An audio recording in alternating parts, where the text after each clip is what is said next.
Good afternoon. I'm Kevin Clements, the director of the Toda Peace Institute, and it gives me very great pleasure to welcome all of the parties in the room here and 170 people who are watching online to this book launch of the book edited by my colleague Ramesh Thakur on the Nuclear Ban Treaty, Transformational Reframing of the Global Nuclear Order. We have copies there for those who haven't received one already. Please pick one up because the price is outrageous and most people on a normal salary can't afford to buy it. But it gives me a great pleasure to welcome you all here. We prepared the papers for this book before the TPNW States Parties meetings, so we haven't been able to take into account the huge achievements of that meeting in establishing an action plan for the TPNW and for establishing its seriousness as a serious arms control treaty. But I have two people who I would just like to introduce you to. Ambassador Alexander Kmentt has just finished an absolutely brilliant job of presiding over and chairing the first state parties meeting, and the success of that meeting hinged to a very large extent on his diplomatic ability, his willingness to find the right people to write the right documents, and to bring them all together in a final consensus statement. To give you some example of how important this was, I've never been to a multilateral meeting which has actually been able to adopt a consensus document 40 minutes before the end of it. So that's an achievement in itself. So without any further ado, I'd like to introduce you to Ambassador Kmentt, and he can make a few comments, largely about the treaty, and then Ramesh will talk about the book. Well, thank you so much for the very kind and generous introduction. And of course, it's a pleasure to be here on this occasion of the book launch. We just concluded yesterday evening, we concluded the three-day first meeting of states parties of the TPNW. And that, of course, is an extremely important moment in the life of a treaty. First of all, you start with conceiving the idea of a treaty, then you build political momentum, then you fight that you get a negotiating mandate, then you actually negotiate the treaty, then you have to try to get it to enter into force. And once all of this is achieved, then you have to decide what are you going to do next. And I think that's really what the first meeting of states parties is for, to take into account that it's a new phase in this treaty. It's now about the implementation, and I think my colleagues from states parties really exemplary spirit of cooperation, very constructive way of working the whole preparation process. We were determined that we wanted to get this right, because of course all of us understand the contestation around the nuclear weapons issue more broadly, but also on the TPNW in particular. So it was important to get this right. It was important to demonstrate the seriousness, as you said, not just about the way we're working, but also the seriousness about the arguments on which the TPNW is based. And that's already the second point, and I think a message that came out very strongly of this meeting is the concern about the humanitarian impact of nuclear weapons and the risks of nuclear weapons, and the increasing evidence and facts that we know about it affecting the security of every person on this planet and every country on this planet. So that was what we were trying to do at the meeting of states parties, and of course against a backdrop that is extremely negative, specifically also when it comes to nuclear weapons, with explicit nuclear threats having been made by Russia only recently. So as I said in the meeting, virtually every indicator or key performance indicator, if you want to use this project management term, every key performance indicator on the nuclear weapons issue points very much in the wrong direction, except the TPNW, which is the one thing that tries to point in the right direction and into a different paradigm away from reliance of nuclear weapons. There was tremendous interest from the public, media, from youth, from stakeholders who are often disenfranchised in the nuclear weapons debate, underscoring the point that this is not just an issue for a few countries that have these weapons, but the increasing recognition in a sort of common and global security approach that these are issues really of vital concern to everyone. I was extremely impressed about some of the very substantive and profound statements from many states from all parts of the world, from the Pacific Island states to Africa, Caribbean states, making very profound statements on this issue. So the point I want to make is really that for anyone who didn't pay any attention to the TPNW until now, well, maybe it's time to do a bit of reading up. And of course, there's a good book. I think there is still not enough writing about it. I think academia is slowly starting to catch up to write about this treaty, but it's still, the nuclear weapons discourse is still very dominated by the traditional approach, for lack of better expression. I think it's important to take these arguments seriously, because they are profound arguments, and I hope there will be much more writing about this. And of course, also the interest in the TPNW will increase. So it's important to be informed about it and not to politicize the debate, but actually take the TPNW and the arguments and the actors as well seriously and engage in these arguments. So I think there's this book is a good segue into that. Thank you very much.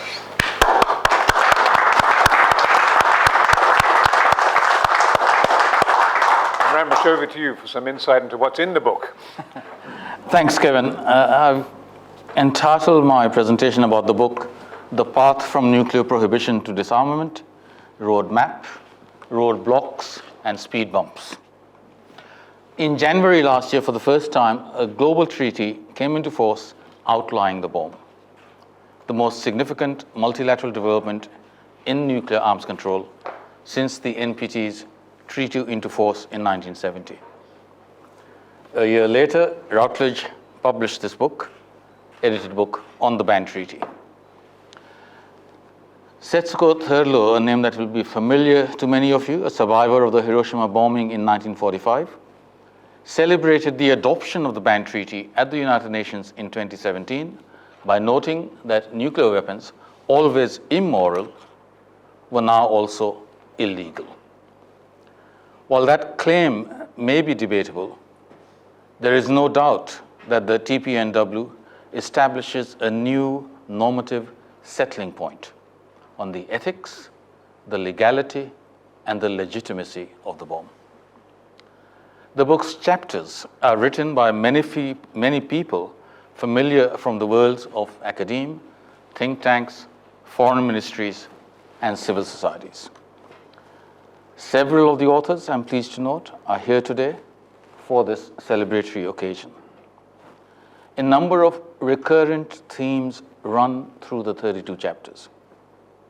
I think it's important to state at the outset that not one author questions that the NPT has been a critical pillar of the international security architecture for half a century.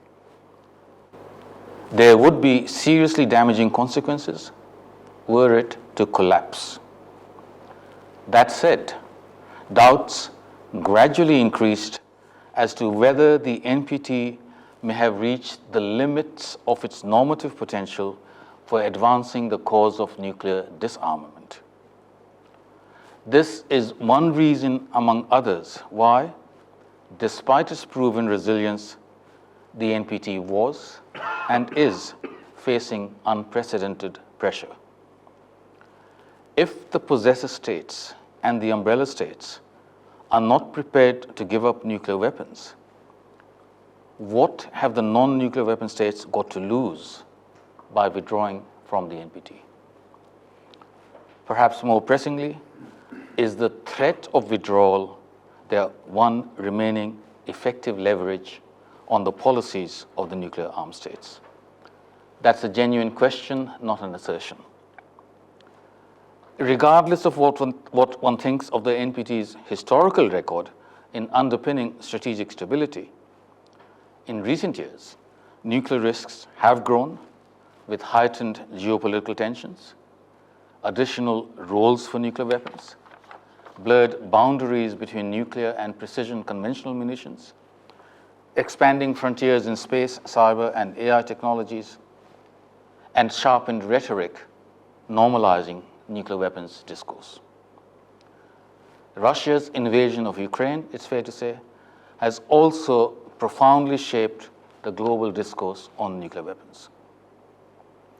Moreover, the transformation of the Cold War nuclear dyads into interlinked nuclear chains, some of them in geographical theaters of contiguous nuclear-armed rivals, diminishes the relevance of the traditional approaches to managing strategic stability among nuclear-armed states, not to mention the added risks from non-state actors.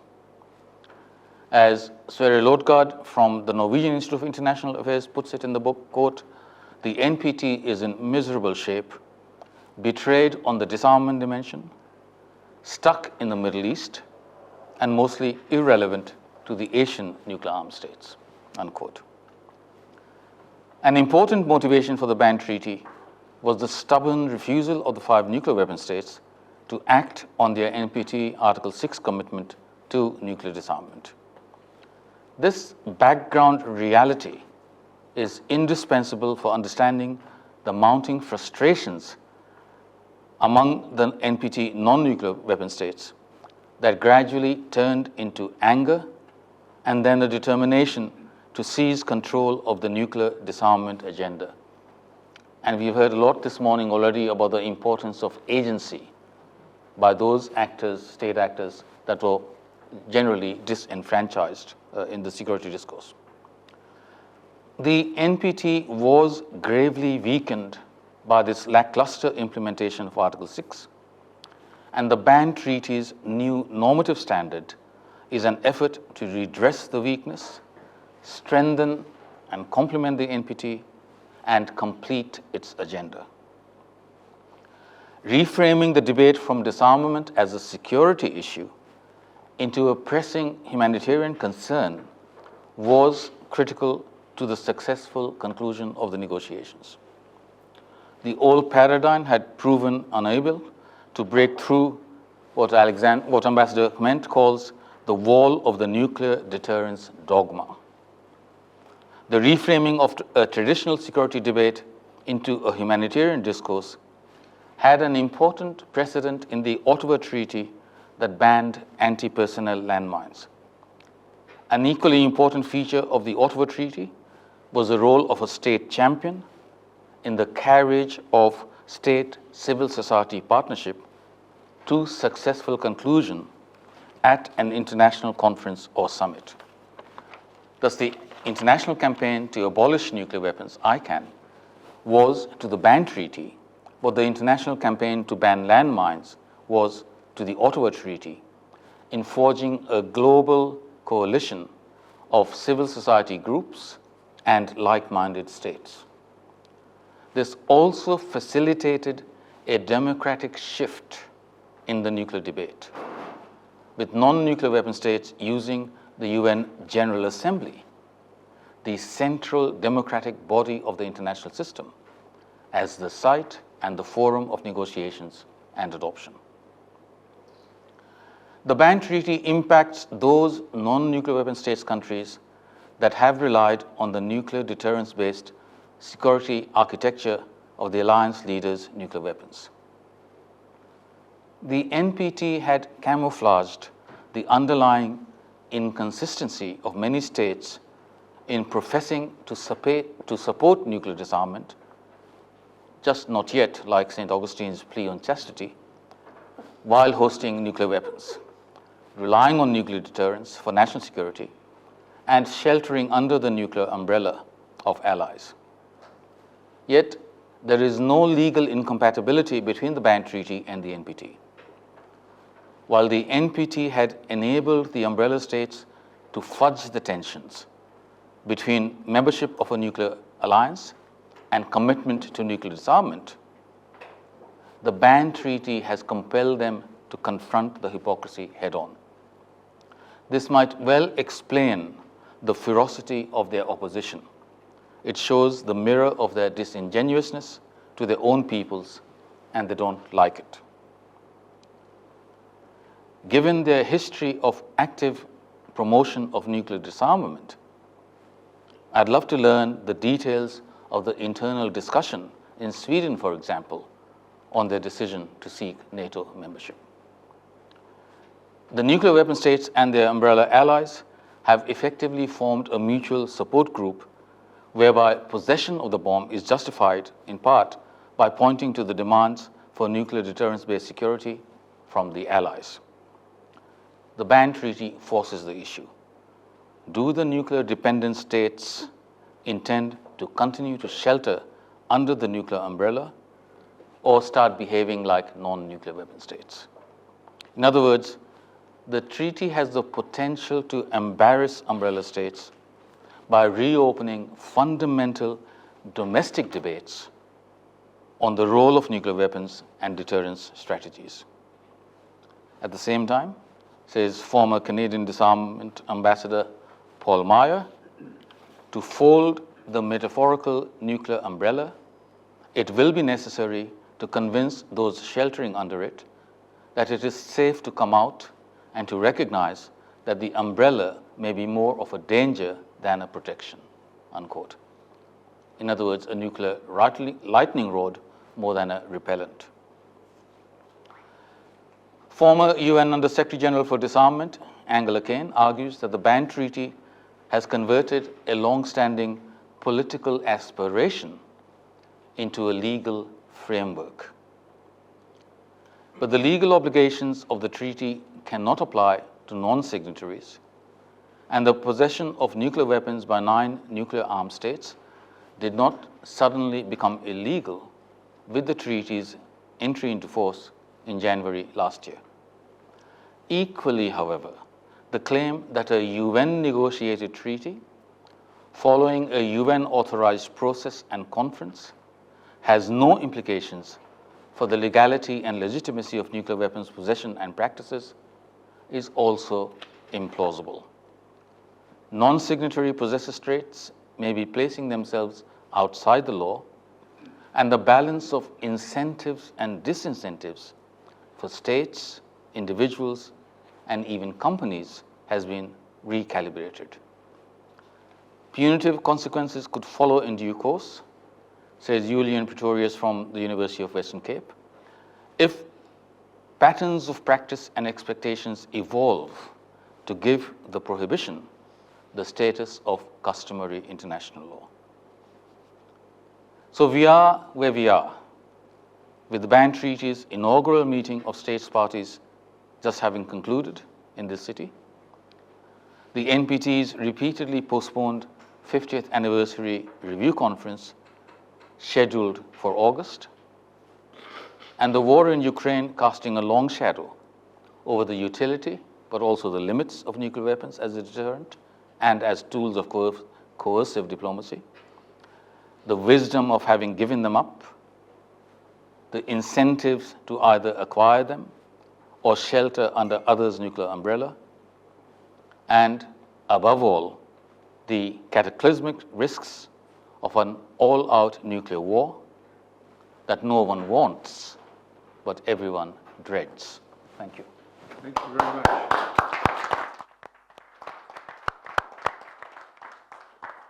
Well, as you will see from the program, we have until 2 o'clock for some questions and comments on both what Alexander said and what Ramesh has said.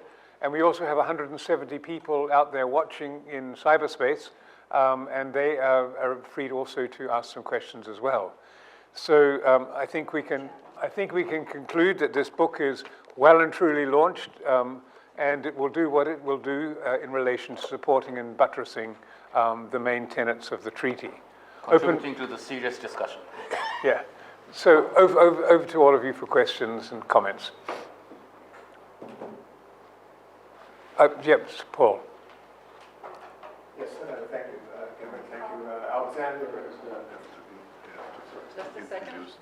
Oh yes, please introduce yourself. This is not under Chatham House rule. Everything you say is being broadcast. Maybe use It's on? Yeah. Okay, my name is Paul Meyer. I'm with Simon Fraser University and Canadian Pugwash Group here, and I was a contributor to the volume that Ramesh edited. And I wanted to really direct my comment to some remarks he just said. One about the dogma relating to nuclear deterrence, and I think it was Dorothy Parker once who said, "You can't teach an old dogma new tricks." And I think that applies in some way to the dogma of nuclear deterrence. A lot of what has been discussed here related to the ambiguity, uncertainty about its utility, but I think also the reality that it can't be rendered harmless. And Ramesh, I like your thought of the nuclear-dependent allies and the nuclear weapon states representing a mutual support group, and that I think raises the challenge for the rest of us. How can that mutual support group be redirected in a way that's more compatible with reducing these existential risks that we face? So I would welcome if you had any further elaboration on that score going forward. Two more questions, and then yes, Rebecca. Thank you. I'd like to start by congratulating Ambassador Kmentt very, very much on having taken the negotiated text of the TPNW and established with this first meeting of states parties the institutional and legal and practical arrangements that will begin to fully implement the treaty. I think this is a huge celebration, and I speak, my name's Rebecca Johnson, I speak as a long-standing member of the steering group of ICANN. And my question is really, I was struck a little bit, Ramesh, that you'd said something about the reframing security into humanitarianism, but actually the core of it was reframing the militarized version of national security that has predominated security thinking in the 20th century and leading into the 21st century by imbuing it with an understanding of the humanitarian impacts of those militarized national concepts which lead to war, and bringing into the frame what nuclear weapons actually do to people, to environments, and potentially to the whole world, even if they are used only by a fraction of the world's countries. So really my question to both of you is, well, my question let me address Ambassador Kmentt. It was very striking that the meeting of states parties adopted things like a scientific advisory group, an action plan, as well as a very strong declaration on the banning of nuclear weapons. Could you say a little bit more about how those address human security? So one more question before we move. Yes, Mary Lou, can you give your name and before you begin? Thank you very much. Senator Mary Lou McPhedran from Canada. And my question is geared to the launching of the parliamentarians for TPNW during this nuclear ban week, and the fact that we saw an observer delegation from the Netherlands. It would seem largely as a result of a motion of Parliament in the Netherlands that really shifted that government. And I would very much welcome observations on that and suggestions as a parliamentarian returning, I'm sorry to say, to Canada, which refused to send an observer delegation, to our great disappointment. Alexis, do you want to begin? Or? Yes, thank you very much. Thank you, Rebecca, for your kind words. I want to address the security issue that you mentioned. One of the key arguments that TPNW supporters always hear from those who are skeptical is that, yes, of course, we are all concerned about the humanitarian consequences, but the ban treaty is a bad idea because we have to take the current security environment into account. And the more we make the argument on the side of the TPNW that the concerns about humanitarian consequences and risks are based on evidence, on facts, on studies, on peer-reviewed academic work, the more that demonstrates that making the argument you have to take the security environment into account is actually at the expense of the security of those who would also be impacted by the consequences and risks. So I think it's important to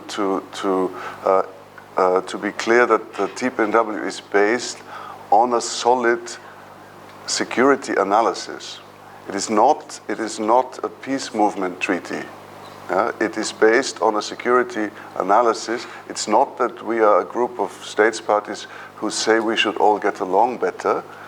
It's based on the argument that because of what we know on the consequences and risks, the security calculation around nuclear weapons doesn't hold up, or at least it looks increasingly uncertain. And I think that's a very profound contribution to the debate, to try to teach the old dogma other tricks in terms of engaging into this debate, because of course at the end of the day everybody wants security. So the key question is, ultimately, with everything we know about the consequences and risks, is this a sustainable way to look at security from a global perspective in the 21st century? So I think that's and I admit one can disagree about the legal conclusions that TPNW states parties have drawn, but at least we need to start having a very important discussion on this, on these profound arguments that underpin the TPNW, I think. And on the question on the roles of parliamentarians, I think that was extremely powerful. We had a large group of parliamentarians, predominantly from countries that currently do not support the TPNW there, discussing the TPNW. I think all of them being very impressed about the substance and the dynamism. And I think I'm pretty sure that the parliamentarians who were here will take this back and will talk to their colleagues, will contribute to the public discourse in their countries. And that is the way how change is ultimately going to happen, through these engagements, I think. So one conversation at a time. Thank you. I'll go in reverse order. Mary Lou, your question is very interesting. The Netherlands attended the UN conference in 2017, and they did so against the wishes of the executive arm of government, because Parliament mandated a delegation must go and attend. And that's why they attended, but because the government decides, they didn't in the end sign. So it has that history in the case of Netherlands. In addition, to reinforce the sense that lay behind your question and comment, the fact is we've just had an election in Australia leading to a change of government, and Australia had an observer as a result of the new government's policy.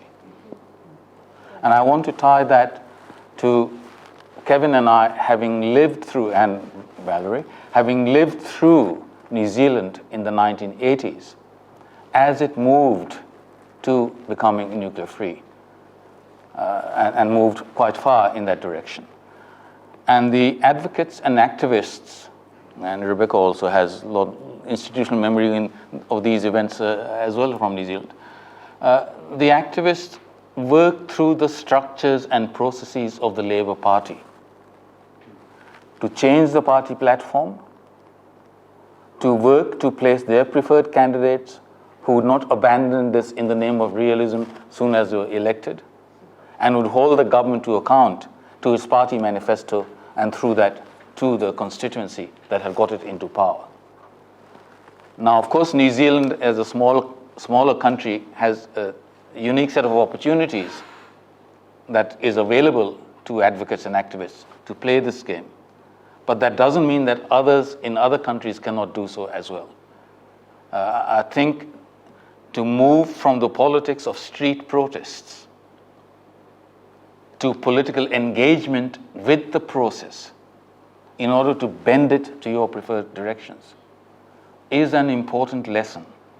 And not enough people, I think, study how to bring about change instead of saying we must change now, why didn't we change yesterday?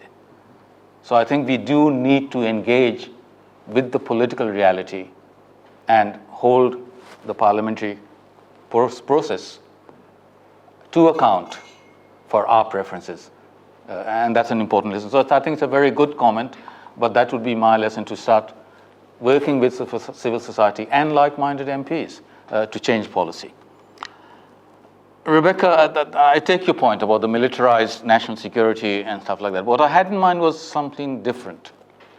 It's been a long time since we had a bilateral conversation directly, but I know people that I work with over the past more than a decade now have felt disheartened at the seeming prevailing complacency that with the end of the Cold War, the nuclear issue died down and is no longer as great a threat. And therefore, the gradual dwindling of numbers engaged actively in this issue. And now, over the past decade, the nuclear risks have come back to the fore, and I think Ukraine may revive the agenda. But in terms of the old framework, I think the most elegant formulation was a three-part proposition from the Canberra Commission in the mid-1980s, which was, as long as any state has nuclear weapons, others will want them. 2, as long as nuclear weapons exist, they will be used again someday, if not by design, then by accident or inadvertence. 3, any use of nuclear weapons would be cataclysmic for the whole world. That was the old security framing in 3 proposition. You then have the humanitarian consequences movement, and it has its 3 proposition as well, which is the essence of that. No country individually, nor the international system collectively has the capacity to cope with the humanitarian consequences of any use of nuclear weapons. 2, it is the interest of the very survival of humanity, therefore, that nuclear weapons must never be used again, comma, under any circumstances. I emphasize the comma and under any circumstances because for some esoteric reason that is beyond my comprehension, that apparently was the sticking point for the Australian government, that particular formulation. You can talk about that with the Australian diplomats you come across. 3rd, the only guarantee of non-use of nuclear weapons is the non-existence of nuclear weapons.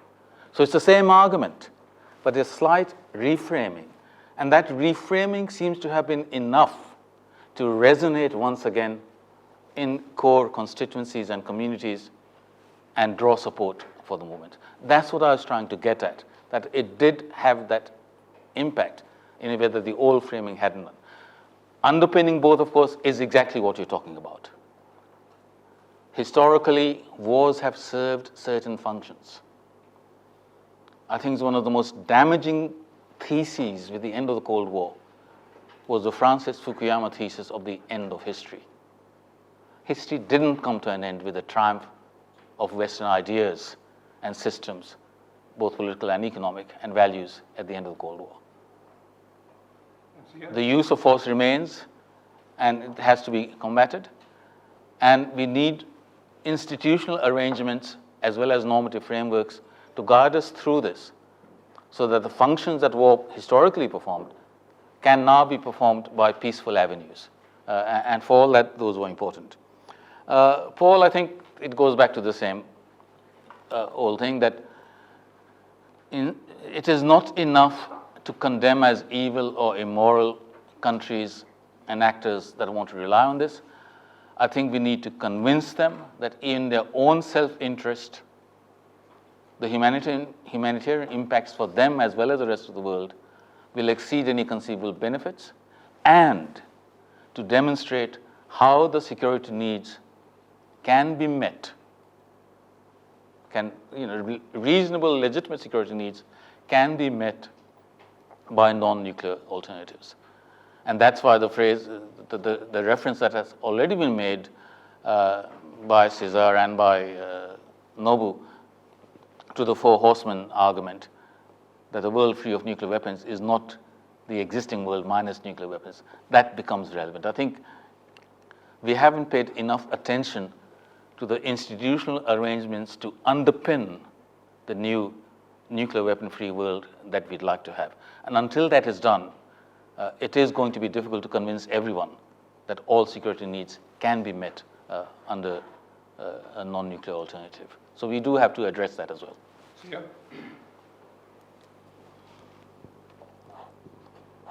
Thank you. I'm Zia Mian from Princeton University. I'd like to ask both of our speakers, if I might, following the title of the book that we're discussing, the Transformational Reframing of the Global Nuclear Order. There's a sense in which the Treaty on the Prohibition of Nuclear Weapons is part of an ongoing transformation, not just of the global nuclear order, but of the global order overall. And that was there in some of the comments that were made earlier. And I'd just like to ask both of them, our presenters, to perhaps share their thoughts on this larger transformation that is taking place in our human community over recent decades, and where they think this process is unfolding in terms of the relationship between what we used to have as a special term that was invented, superpower, as opposed to just great power, as opposed to major powers, as opposed to other states, and then developing states, and states that aren't even real states, and people. So I'm just wondering if they'd like to share their thoughts on to what extent and in what ways the TPNW manifests some of those larger changes, and how it relates to where these changes may be going, given the other changes that we also see taking place in the world at this time. Thank you very much to the presenters, and congratulations on the edited volume. I'm Cesar Jaramillo with Project Plowshares in Canada, as well as the Canadian Pugwash Group and ICANN. The question has been posed about the compatibility of the TPNW with the NPT, and it has been addressed. A related question that I'd like to ask is about the compatibility of the TPNW with NATO commitments. Whenever NATO members, nuclear umbrella states have been asked to join the treaty or to attend the meeting as observers, an off-cited reason for not doing so, those that did not, has to do with NATO commitments. And there are commitments that purportedly outweigh any other considerations and would be, in their view, utterly incompatible with the TPNW. So I wondered what your take was on this real or perceived incompatibility between TPNW and NATO commitments. Thank you. Questions in this round? Ambassador from Mexico, do you want to say something? Okay. Rakesh. My name is Rakesh Sood. I'm a former Indian diplomat, and I had the privilege of contributing a chapter to this publication. I would like to ask the panelists a question. Now that in 2022, we have already seen the first meeting of the ban treaty, the TPNW, and we will have the NPT review conference. How do you look at the dynamics in terms of the complementarity between the two, or otherwise, particularly when you look at the role of nuclear weapons? I mean, how can that be reconciled, as it were? And can the two work together, or are we setting the scenes for greater confrontation? Alex, do you want to tackle some of these big questions, challenge to the global order? And Yes, not very easy questions, all of them. Let me start first with Cesar's question on NATO compatibility.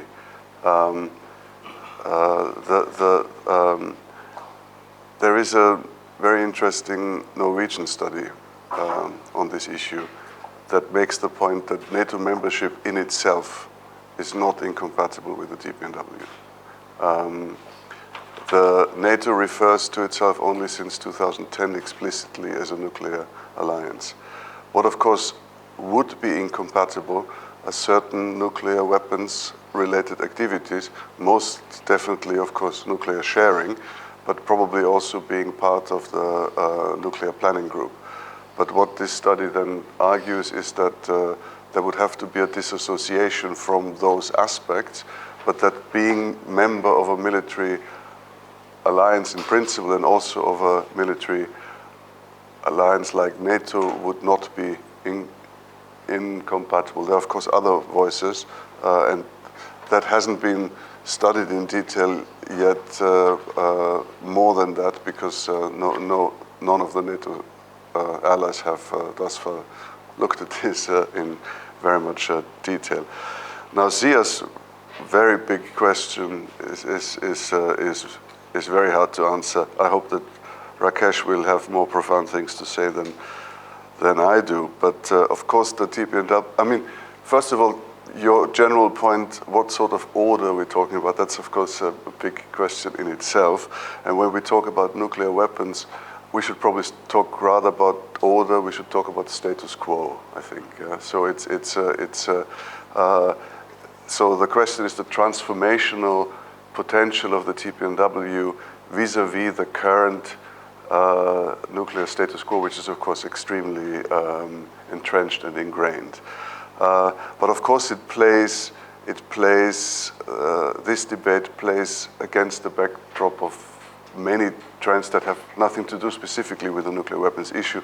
For example, the challenge to the post-World War II system, the permanent membership of the UN Security Council, for example, the concept of national security versus collective and common security. And I think the TPNW is interesting and attractive and important also in this context, because it is the democratization of the nuclear weapons debate.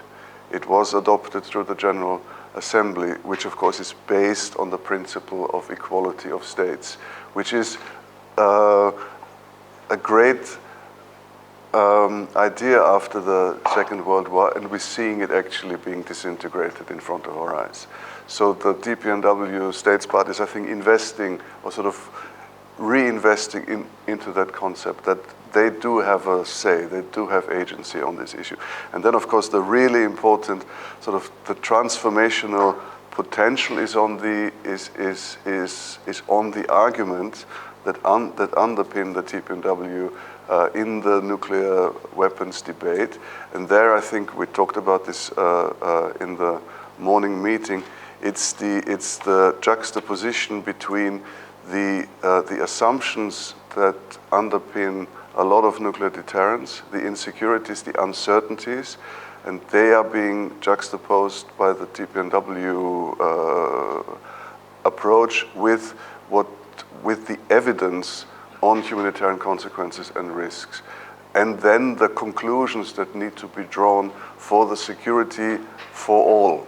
I think that's the important thing. So not the security perspective for individual countries in a localized security context, but because of the global and transboundary and catastrophic consequences, really from a global perspective.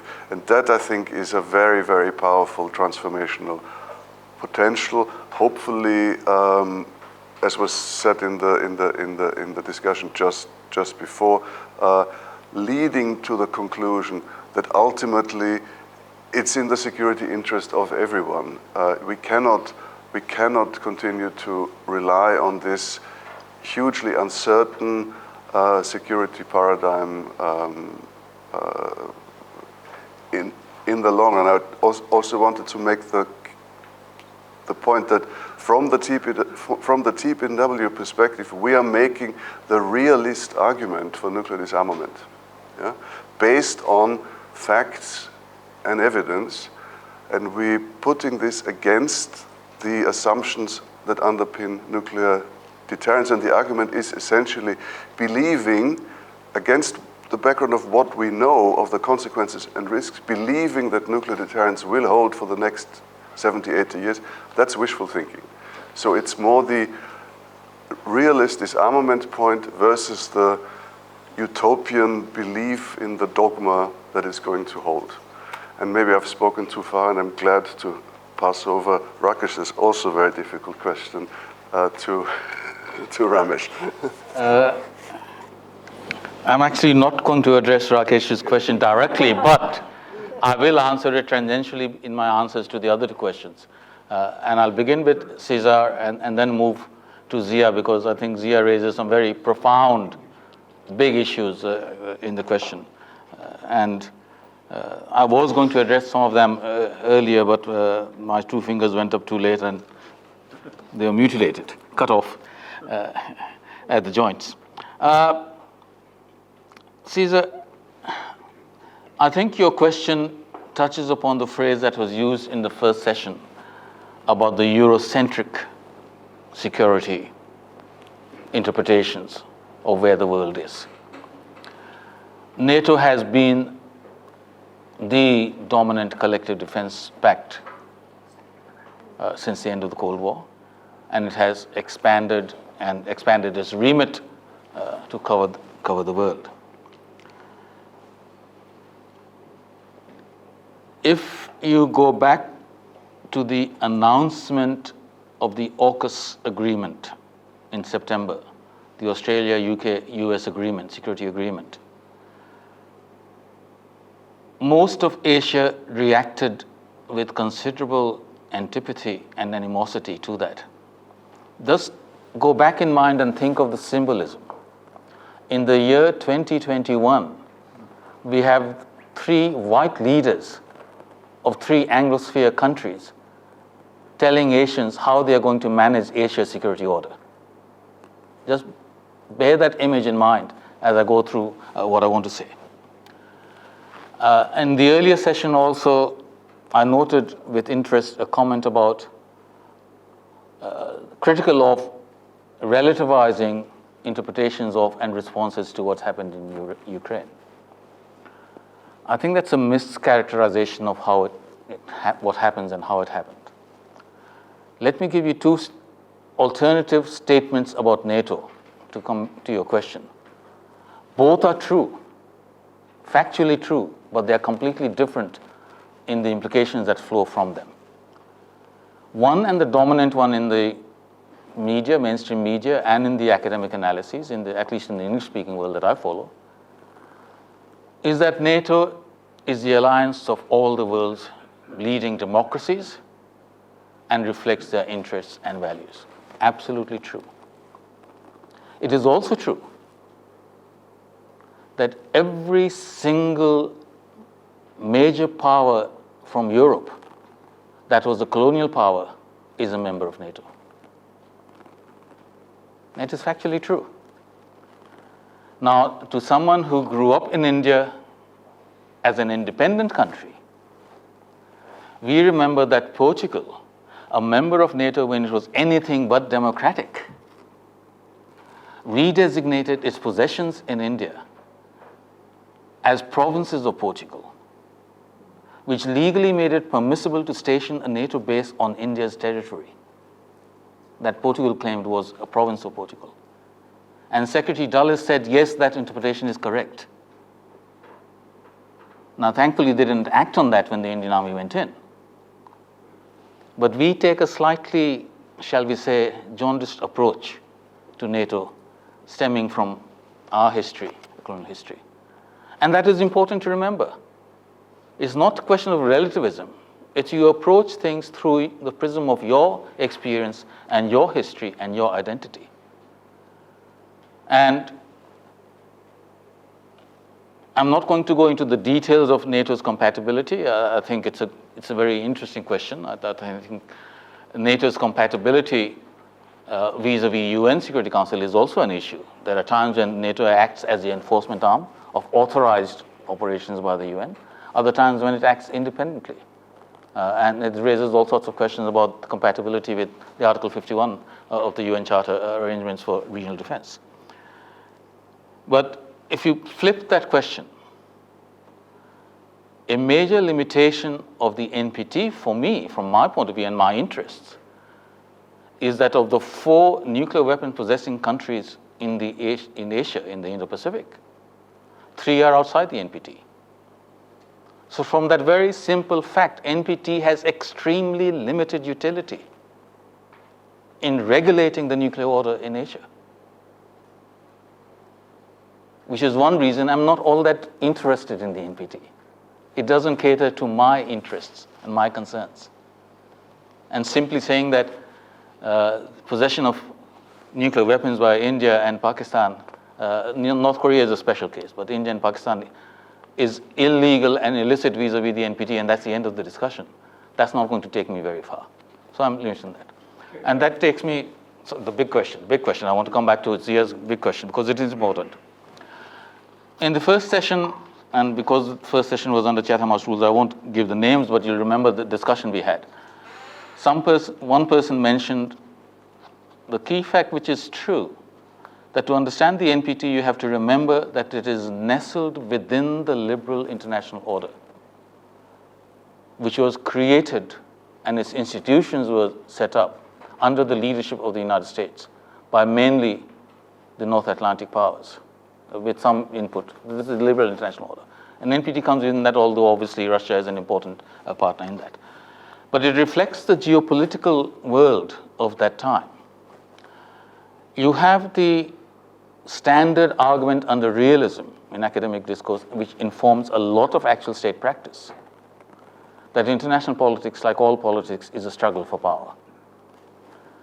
I think since the end of the Second World War, but even earlier, since the start of the 20th century, we've been engaged in a long struggle to transform that closer to the fact that international politics is a struggle for the ascendancy of competing normative architectures based on a combination of power, principles, and governance ideas.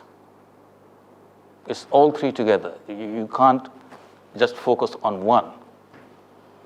And as the world transitions with a relative decline in the hegemony of the European powers and then the United States, and the rise of some of the others,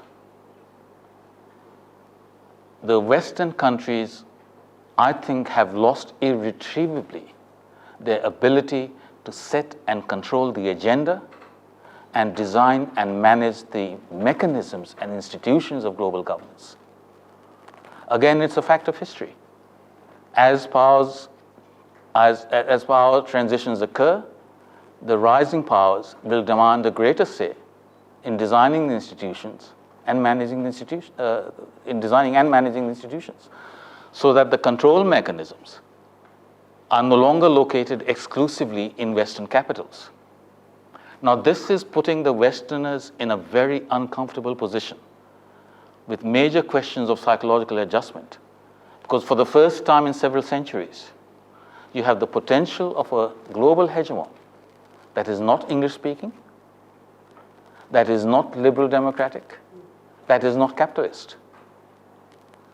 The idea that they will not be able to control all this makes them very uneasy. But it is part of that historical transformation that happens.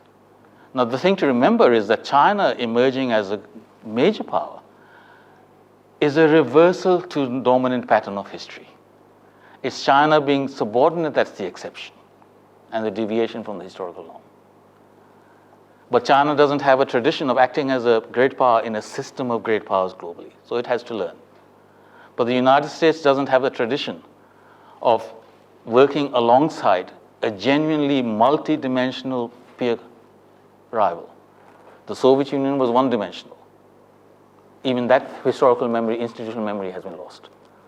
So part of the stress that we are facing arises from this fracturing of the liberal international order and its institutional manifestations.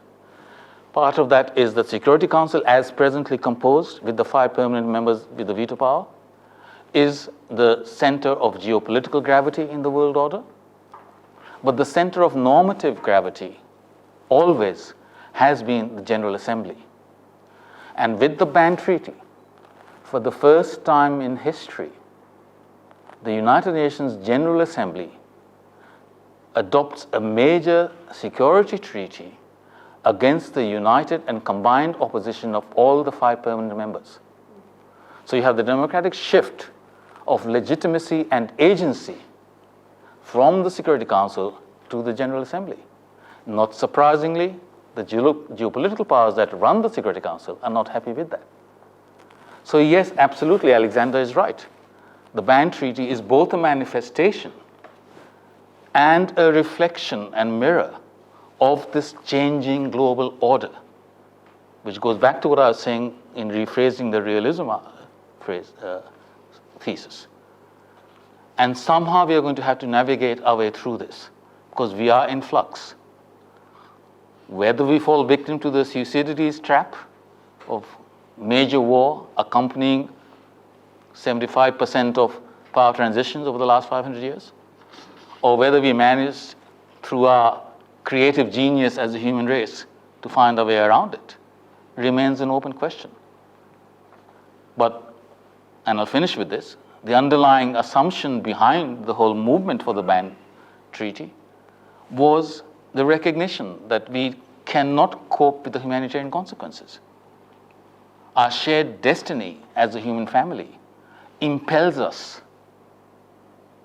to work towards abolishing that.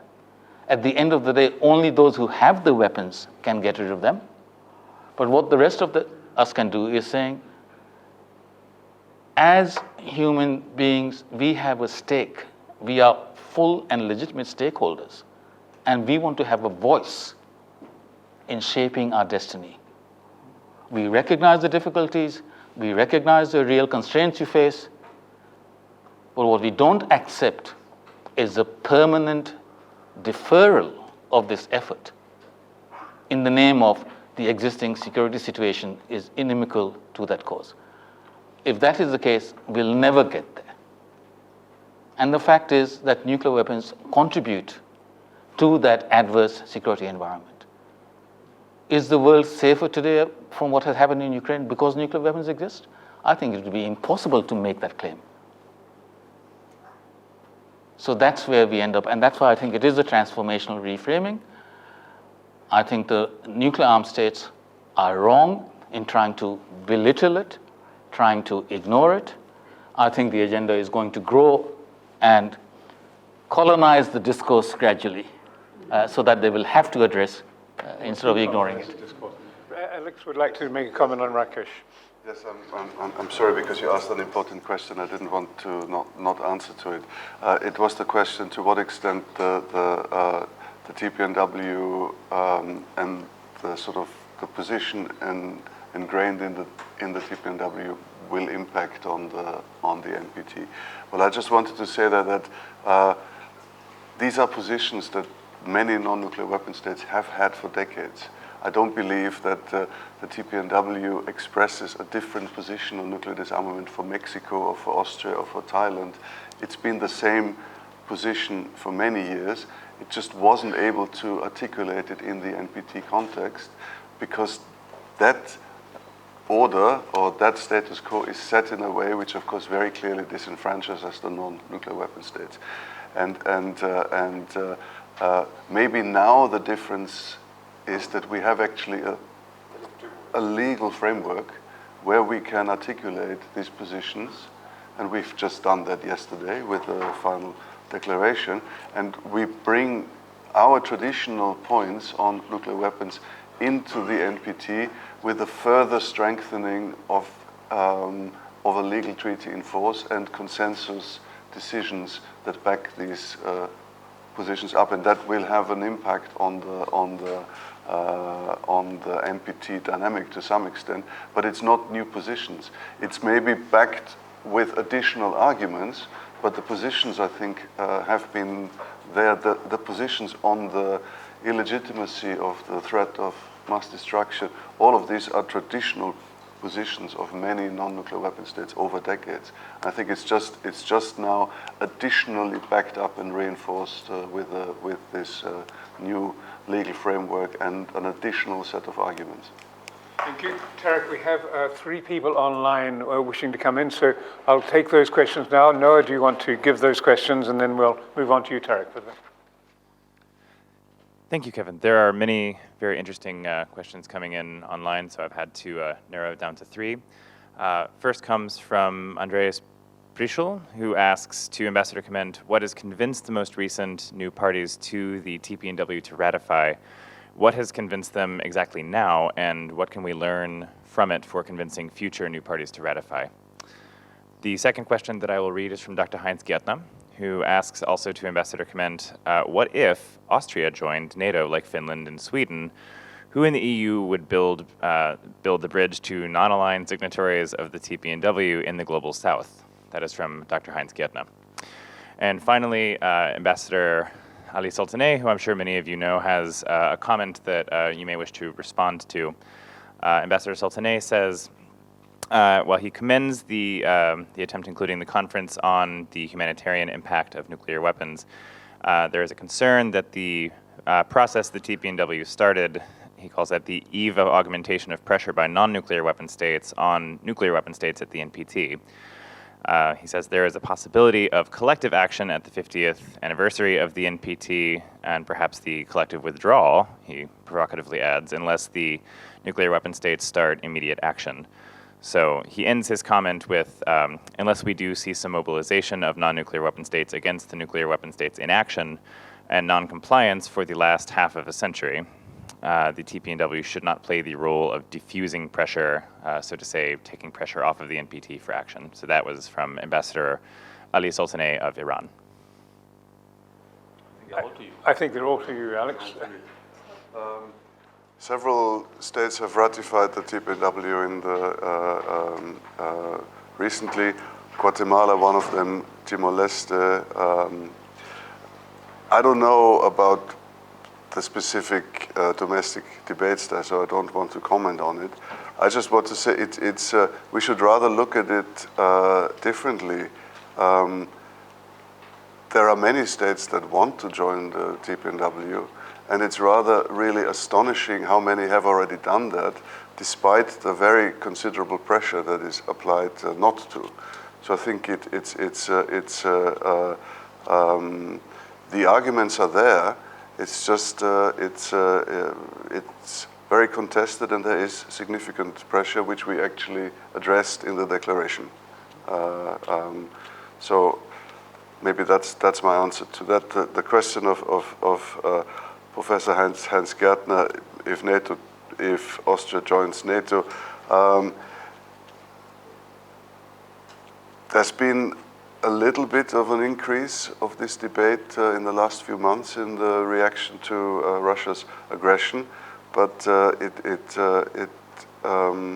it seems very unlikely that this debate is going to increase in Austria, at least in my view.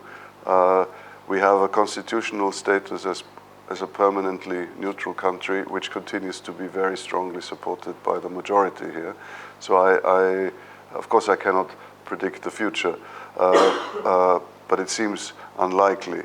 But in any case, if this debate would be coming up strongly, we equally have a constitutional law against, which is called the Nuclear-Free Austria, which applies both to nuclear energy, but it also has domestic constitutional level legislation, which makes us a sort of mini nuclear weapon-free zone.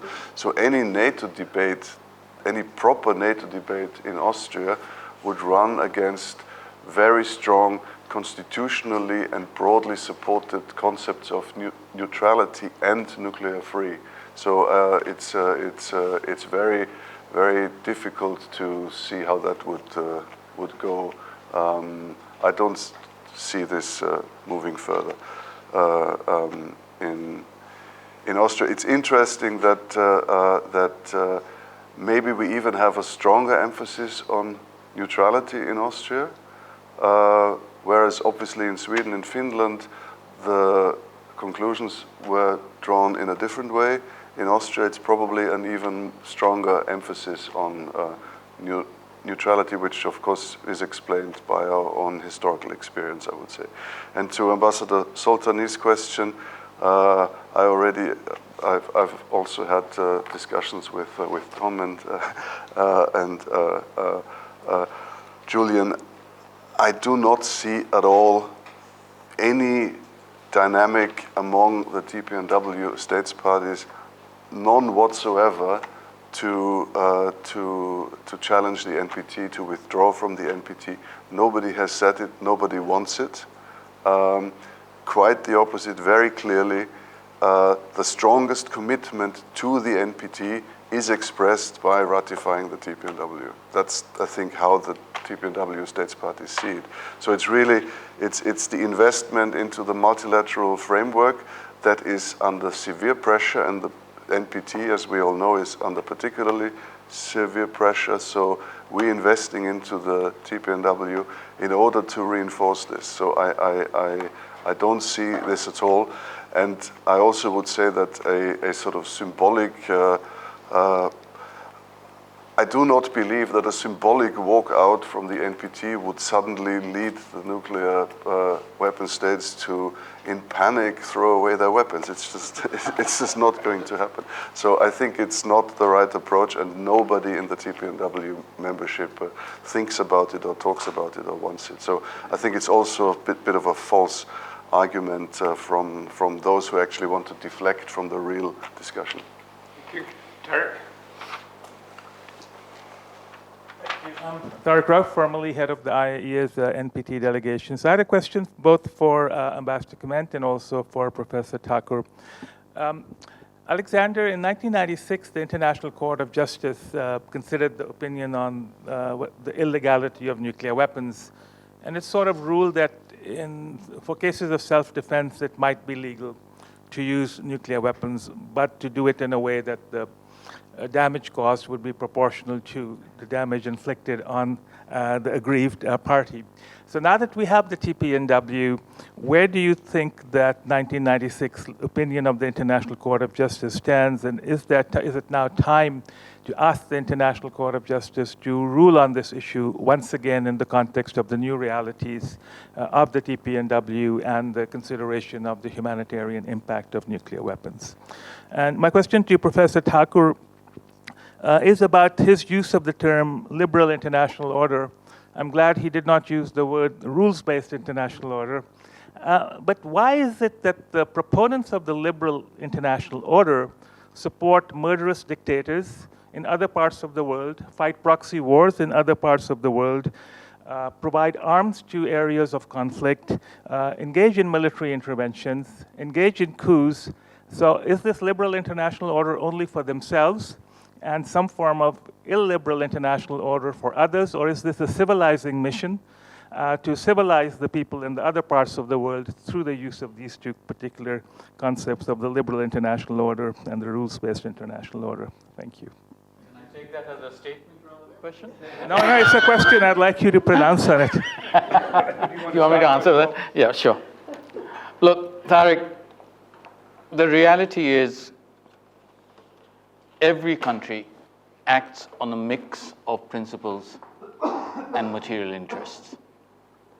Consequently, every country exhibits strands of inconsistency, either over time or at any given time on other issues, and reacts to the same set of circumstances depending on who the actor is and whether it's a friend and ally or an adversary and potential enemy.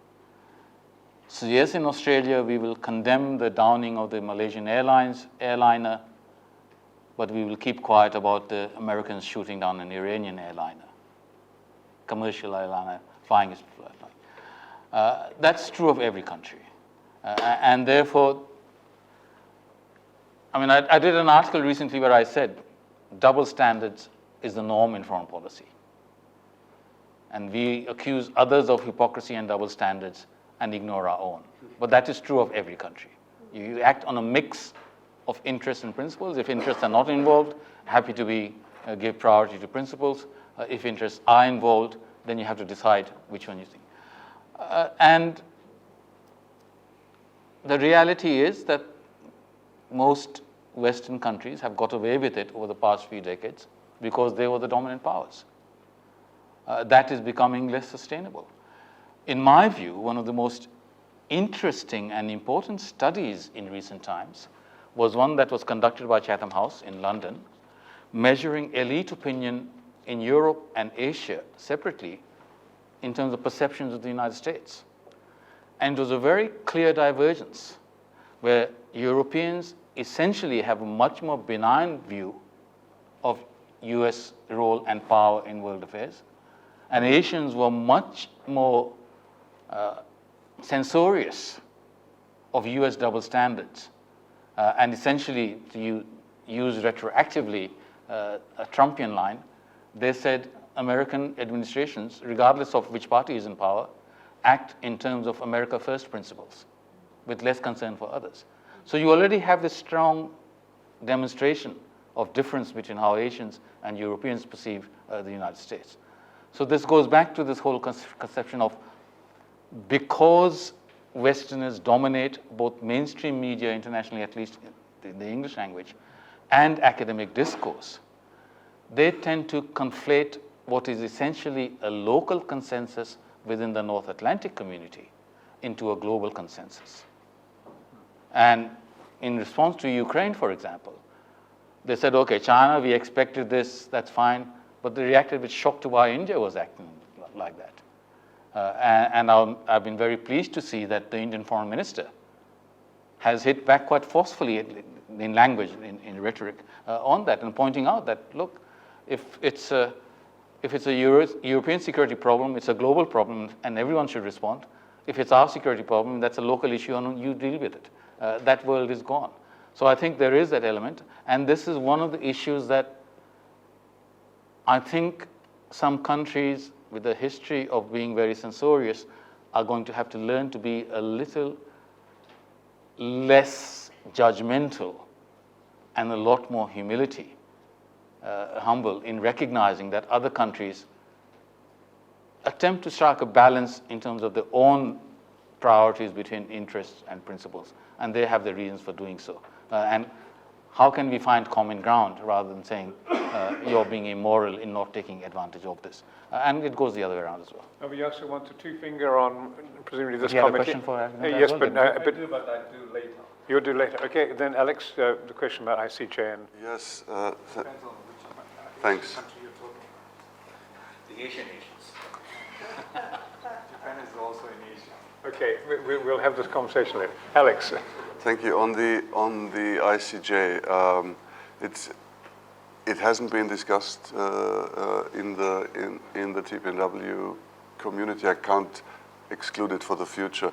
My personal view is that I'm not sure that the nuclear weapons issue is going to be settled by an interpretative decision by the ICJ. I think the better approach is rather take nuclear weapon states' word if they say they would only use nuclear weapons in conformity with international law and international humanitarian law, to have a discussion how exactly this would happen, what are the circumstances, what are the scenarios, what are the targets, and if then what's left in then predominantly very hypothetical scenarios where the use of nuclear weapons would be potentially legal, whatever, in the Gobi Desert or something like that, leaving aside the environmental law, then make the question about what does this mean for the remaining utility of nuclear deterrence. So I'm not sure if this legal approach through the ICJ is going to be taken sometimes later in the future. I'm not sure if that's if that is actually the approach that will sort of settle once and for all this really difficult issue. Can I just add to that, Tariq? I think the advisory opinion from '96 represents the high water mark of the normative delegitimization effort in terms of the judicial machinery that we have internationally. You can never be confident about another opinion from any judicial body. So your risk is, if you go down that route, that they may actually weaken and water it, and that would be a setback. There are many, many more issues that are on the table, but it's 2 o'clock, and on behalf of all of you, I'd just like to, again, thank you all for your attendance, and especially the 170 who are watching online. I want particularly to thank Ramesh for his, and all of the authors for their writing of this book, and finally, since I know you have to move away soon, I want to kind of pay a special thanks again to Alex for introducing kind of humane sanity into a world of insanity so that we might have some hopefulness to look forward to.